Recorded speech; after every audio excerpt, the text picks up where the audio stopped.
Hey guys, I'm finally back at home and no more ASMR SeanB, okay? That was a phase, all right? But we're back and we have a new update in Summoner Sword with new monster and a couple new events as well. So we have a new fusion monster, which means everybody can get one of the new 5-star for free. And she's probably one of the better one because she brings AoE defense break. And that is very cool. We also have fusion recipe for one of the 4-star monster as well. But one of the requirement is the water cowgirl, and I don't think there is a secret dungeon for water cowgirl, which means I gotta really buy it from the guild shop. So that's gonna be a bit annoying. But first, let's take a look at all the new 4-star character because these are the character that we will probably get ourselves from summoning or our scroll because the pool of monster in summoners nowadays is just way too big for us to realistically get a new monster on the very first day. So, Fire Centaur. Man, I've been wanting to ask for this kind of monster in such a long time because it is an actual monster. Still kind of half humanoid though, but it looks so freaking cool, right? So, Fire Centaur, we have skill 1 for all these character, stun. 50% chance, so it's okay for PvP, having a skill 1 stun. Stun's not really a real debuff in summons or anyway, but it is a PvP skill 1. Skill 2, attack the enemy 3 times, and each attack can leave a branding and slow debuff for 2 turns. And the chance of landing the branding comes up to like 75% per hit, and the slow comes up to 45% per hit, which is not too bad. 3-turn cooldown, not too bad as well. And skill 3 is a passive speed of penetration. I like that. When attacking on your turn, deal damage that ignore defense in proportion to the attack speed difference and increase your attack speed for 1 turn. So it's going to be like an artifact, additional damage type things that ignore defense and probably won't crit, I assume, like Wind Panda, for example. So you want to build this character with a lot of speed. It will buff itself with speed as well. And it's going to do ignore defense damage and stun and branding, which increase the damage and probably increase the damage of the passive as well. And slow debuff to widen the gap of the speed. So can probably become a very strong siege 4-star unit. I'm not sure if this is going to be like a RTA unit because nowadays people can build things with violence with 180 speed, that kind of thing. Even you slow them down, the damage won't be as big. But in defense for siege, for example, they're trying to go in with a bruiser team. And this will do so much damage because the speed gap, if you run like an Asher or if you run like a Vigor and you buff speed of this unit, it's going to start hitting like crazy. And you can build tanky as well because I think if you have good artifact and you have very good speed, you're going to do like crazy ignore defense damage. And with 3 hit in the skill 2, you have good artifact to boost the damage according to speed as well. So it's going to be a very strong, maybe bruiser character for Siege 4-star that can be very interesting. Let's take a look at the water one. Now, 104 base speed, and all of them have crit rate leader skill. Probably not going to be used a whole lot because you're going to try to use speed lead for these characters to do even more damage. And skill 1 is going to be the stun. Skill 2 is Oblivion that goes up to 100%, but it's a single hit, but it has only 2-turn cooldown when maxed out. So that's going to be very good Oblivion, but I'm not sure if usable though. Skill 3, when another ally is attacked, counter attack with skill 2 with a 25% chance. Not very high, but violent is 22%. Is it really high, Sean? 25% chance to randomly Oblivion. But if the enemy has immunity, then it doesn't really matter. But maybe this is another defense kind of unit. I'm not sure how usable it is because Oblivion is not very popular in like 4-star defense. A lot of them are like very fast bruiser character that don't have a lot of passive, and it's only a 25% chance. Maybe against multi-hit, then it's going to activate a bit easier. We don't know yet because the skill description is not exactly very clear about that. But Oblivion might work against Chilling, for example, but if you're fighting like Dark Series Asher, then it doesn't really matter. And I don't think this is going to be very usable. I think a lot of Oblivion unit in the game are not very usable. Even like the top tier one, like Dark Gojo or the Light Desert Queen, you don't even see them very, very often. So single target Oblivion, I'm not sure how practical it is. And doesn't look like it's going to do a lot of damage as well. So maybe this one's a skip for me, personally. And the win one, let's see here. This is going to be the free one. And skill 1 stun, skill 2 do branding and slow, skill 3 will do more damage according to enemy max HP and do more damage in boss battle. So potentially it may just destroy giants and use giant speed team kind of thing. We don't know the AI just yet. If the AI is good, then this might be really, really good. Like it can do half of the giant's health, and the branding is going to help with any follow-up damage after that. So it could be a good giants R5 unit kind of thing if you have problem with those, or if you want to theory craft a new team, for example, that could be interesting. But other than that, I don't think this is going to be viable outside of PvE. We have the light one. Let's see if it's going to be good for Siege, because usually when new 4-star get announced, the LD1 become Siege meta pretty much immediately, because we need new defense. Offense is just way too strong. Skill 1 stun, skill 2 with the branding and slow, skill 3 with self-buff crit rate and attack the enemy to deal damage to the ignore defense. Depends on the multiplier. This is a skill 3. If the multiplier is really good, it will be the new ignore defense single target unit. And usually that is very usable and very strong. But it depends on the multiplier. So you can use it with like the Wind Barbaric King, for example, Draco, that kind of stuff. Any attack buffer, because it will buff its own crit rate, right? Awaken. I'm not sure what kind of awakening it's going to get. Or awaken into the leader skill. So you get free crit rate here. You can build this with 70% crit rate. Get an attack buffer in there, like Wind Barbaric King. Pretty much Fran, for example, buff the attack and you ignore defense. If this can do like 50k or something like that, I think it's going to be very, very good on like a fast build. But on a slow build, it could also be used with like a Konamiya, for example, like the light Raccoony, Dova, that kind of thing. You boost and then you one shot, and then hopefully you can do that again. 4-turn cooldown though, that is pretty long. Now we have the dark one. AoE attack skill 3 that deal damage increase according to the speed difference. So very similar to, I think, the fire one. And this AoE attack is very similar to the light blade dancer, the AoE speed scaling incredible unit, but this one scale with the speed difference. So if the first attack's slow, the next 2 is going to hit really hard. And if the first attack's slow, the next 2 can put dot as well, which is very, very cool. So hopefully it's going to do absolutely good damage. And skill 2 is going to be Oblivion, and skill 1 is going to be stun. I think this one is actually really exciting. We have a lot of utility and damage in one unit. Oblivion, stun, slow AoE, and dot as well. So I think this one's probably going to be... The LD one are probably going to be very, very usable. For the elemental one, this one's going to be PvE. The water one's probably going to be like fodder for skill up. And the fire one seems kind of interesting as well. Maybe, maybe not. But this is probably going to be a bruiser. This one is a utility DPS. This one's going to be raw DPS and PvE damage dealer. The 4-star looks really good. I like that. And it's more achievable, obtainable. Now, let's take a look at the 5-star. In my opinion, it looks like an Annabelle skin that was repurposed into a unit and looks very cool. It's like that character. I mean, in every anime, there's going to be that small girl with a big guardian.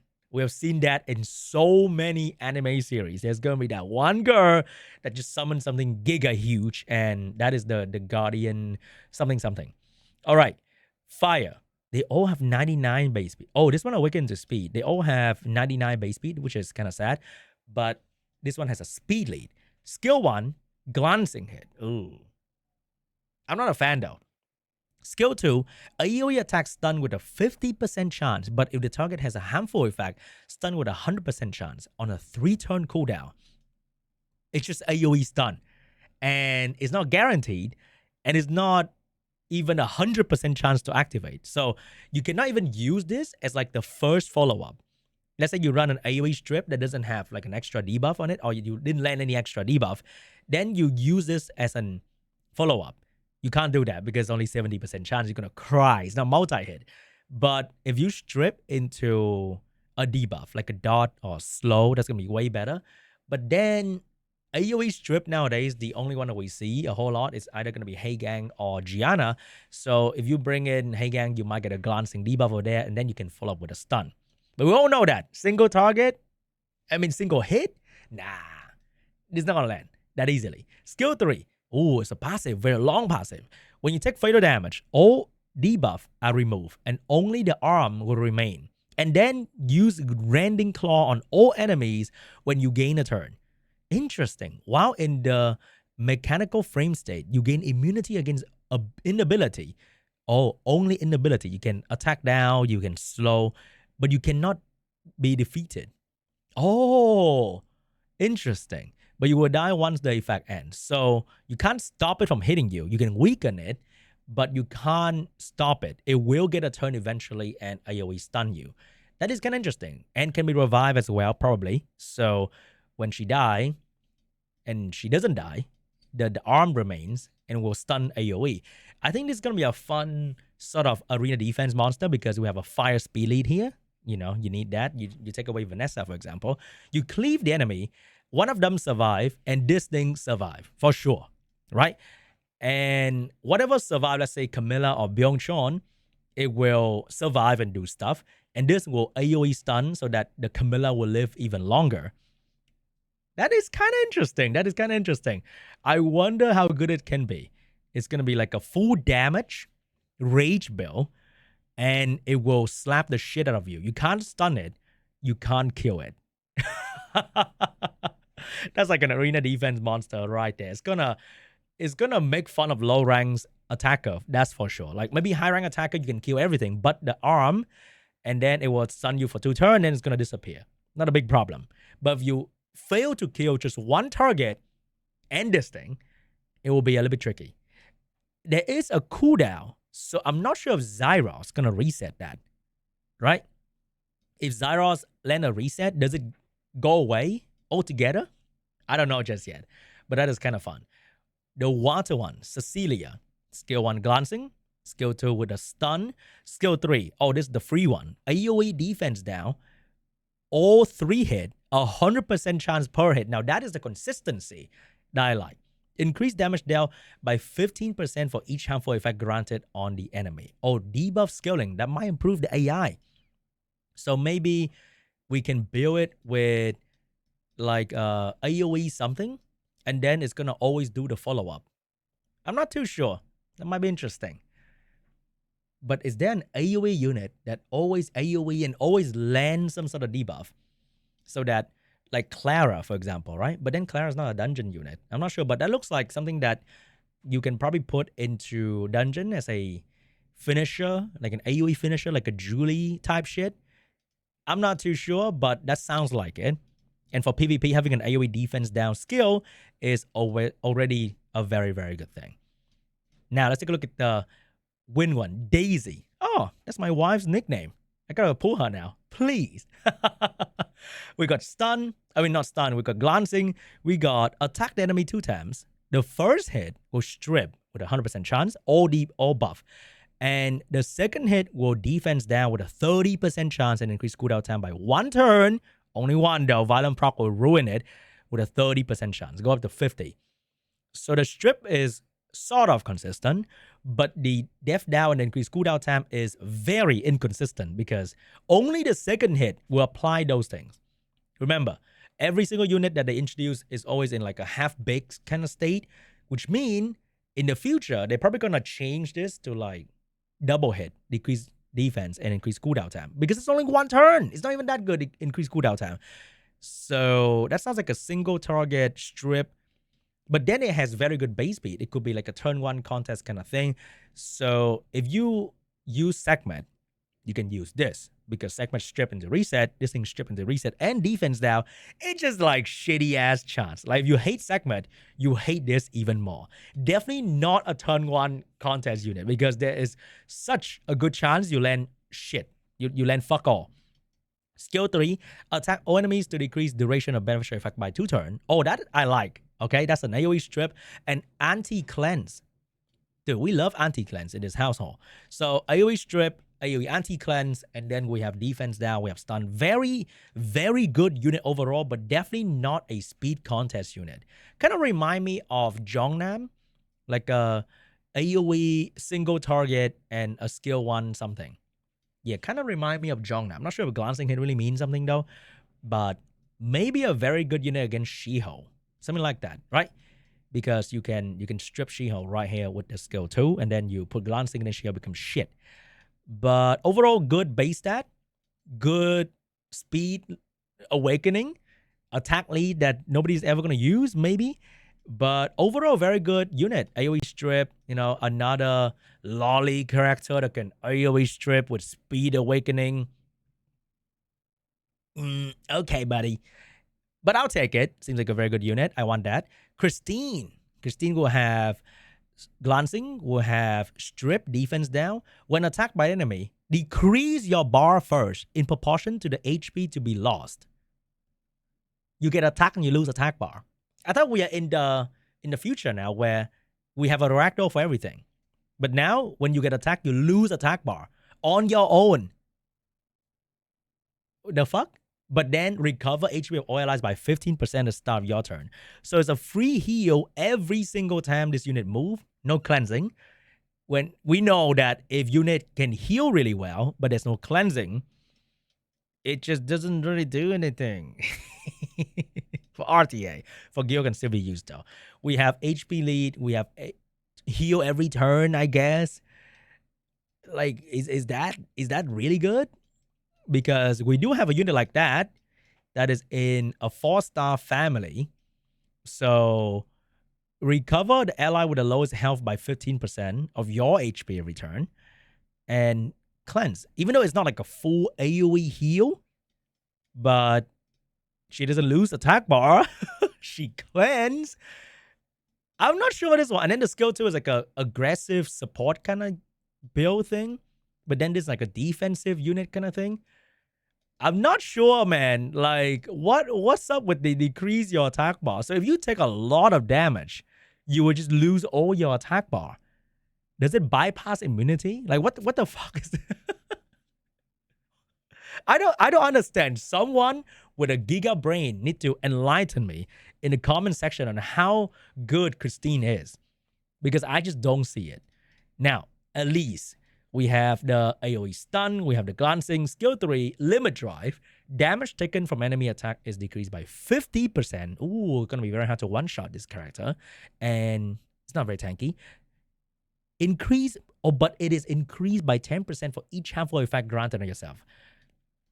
Why are they hurting themselves? What the heck, dude? I thought the arm is supposed to protect you. None of these are like defensive unit. The arm doesn't really protect the girl at all.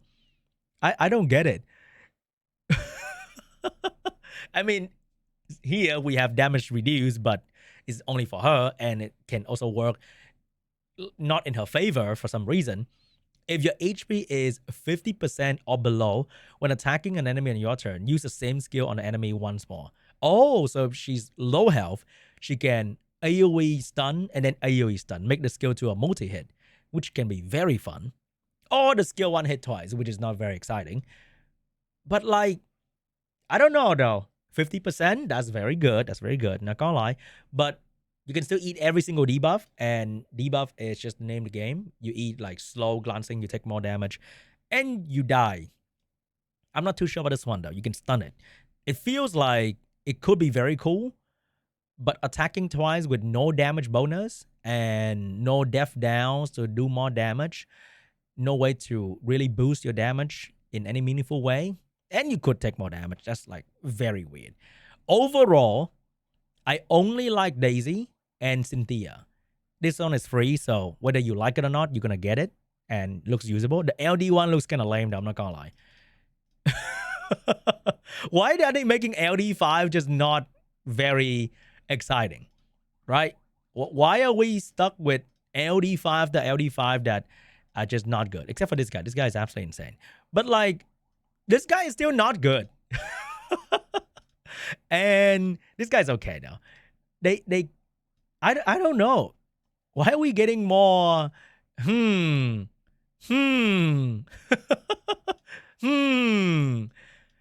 and then we get is it good? I'm not too sure. But anyway, I like the 4-star, so that's pretty cool. Gonna be focusing on those, and hopefully we get something new from summoning. For the update, we also have some new stuff in the game itself. So we have new art for certain monster like the Camilla and the Sea Emperor. That looks pretty cool. We have voice line for the JJK unit. A bit too late though, to be honest. But you can hear the domain expansion for Gojo now, which sounds kind of cool. But then at the end of the day, I play without the sound on, so it doesn't really matter to me that much. And that is, oh, we do have new transmog as well. We can probably take a look at that. All right, guys, new transmog. Are they worth your money? Oh my god. This one is kind of cute, but hold up. That looks crazy though. That looks absolute. How do I take a look at the trend? Dude, there's so many packs now. They are already kind of small, so they kind of look the same-ish. But oh my god. Nah. Nah. It looks like that monster from Yu-Gi-Oh! Oh my god. Oh man, that looks so cute. I mean, the animation is kind of wacky-ish, but the monster looks so funny, bro. Holy shit. I don't really dig this skill animation. I still want them to do like epic, crazy flame breath kind of thing, but the monster itself is really cool. Yeah, we like that. We like that a whole lot. All right, skill 3 of the rap supposed to be very epic, right? They're just not able. That's just too wacky. I don't like the animation a lot. Okay, but I like them to look cute, but then the attack is deadly as shit. That should be like the way. Twin Angel though, maybe this one's gonna look really really good. Man, the Twin Angel kind of fell off quite a little bit. Oh, that looks very much like Nana, right? We've seen that kind of vibe before. It looks pretty cool. I mean, it's more fitting for the Twin Angel to do that. I like the dragon to look absolutely insane. I don't really use any of them anymore. I think only the wind one can see some usage, and the water one is being used when people run out of speed lead to use. But people just don't spam the Twin Angel anymore. I'm not sure if I missed the meta, to be honest. It was something, that's for sure. Oh my god, that looks crazy. What the heck was that? It's all right. I think the light one is probably the most popular for the whale player because strip into attack buff and I love utility is pretty good. We saw the dark one being used in SWC NA, but that was more like a I just want to have fun kind of move from Zephyr instead of trying to really win. He was using these as a distraction for the enemy. And then he won the match with the Dark Twin Angel. But She-Hulk was just absolutely broken. That's pretty much it. About the Shadow Caster, I was using the Fire one a whole lot when Sonya was being drafted like half the match. But the meta has shifted once again, and I don't really use it anymore. And the most popular high base speed unit is She-Hulk. And I don't think Fire Shadow Caster is actually very good into fighting She-Hulk. So I kind of stopped using the unit, but the unit is very, very cool. You still see Shadowcaster, especially the fire one. Oh my god, that looks so cool. Oh, that looks so cool. You still see the fire Shadowcaster in Siege though. Why does this look, wait, this one doesn't look as cool. What? It's like a web. You capture the enemy turn. But this is so freaking cool. Oh, that looks so dope. That is amazing for sure. All right, I'm gonna buy the dragon probably, but I'll probably not buy any of the twin or any of the Shadowcaster unless I own the light Shadowcaster. I have enough to buy myself. Which one do I use the most though? I don't really use Jamai that much. I use a bit of a rat here and there. I don't really use Zyros that much. So maybe I will buy the rat for like RTA. That's about it. All right, guys, that is my update reaction. Hope you guys enjoyed the video, and I'll see you guys in the next one. Bye-bye.